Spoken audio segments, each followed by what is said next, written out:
Hi there, traders. This is Brad Gilbert with the FX Market Insight for Tuesday, the 21st of May. All right, as we start the trade day now, the key part to understand what's going on. Now, market conditions, well, normal liquidity is back in the market, right? We've had Monday, the markets have reconnected across Asia, Europe and North America. So we've got good liquidity, but the general trading conditions, momentum is fading from the US-China trade issues. They were blowing up last week. That sort of drifted off.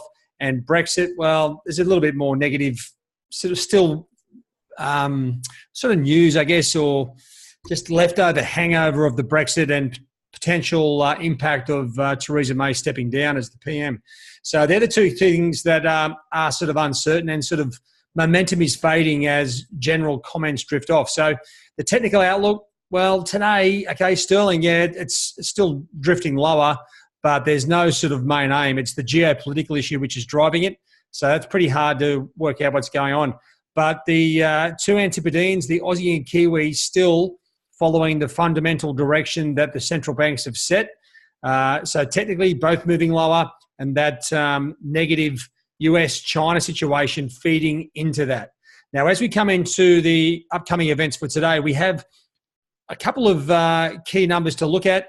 The RBA monetary policy meeting minutes, okay, they are due out in just over an hour and a half. And then you'll also have the retail sales figures out of New Zealand later in the session. But that's where the main action is going to be today. Now, if you just take a quick look at the charts, you can sort of see what I'm talking about as far as the market's sort of drifting off. Now, here's the core, let me just make that a bit thicker. The core direction here on these two pairs, Aussie and Kiwi down. But you know what? The current momentum is fading, and they're now starting to trade sideways, and that's pretty typical across the board. So what we're waiting for, well, sterling's still going lower with Brexit. Dollar CAD still continuing that bigger range, but does look like it's heading south and sideways for dollar yen. So what we're waiting for at this point is fresh news. We need fresh news to really shake things up. As I said, the next 24 hours we'll have some Aussie and Kiwi data, see if they go with the current trend.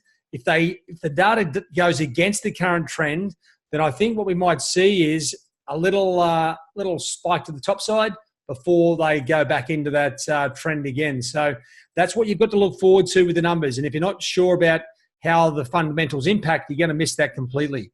If the numbers come out as expected or weaker, well, then the currencies will just continue to drift lower, and that's where the action is.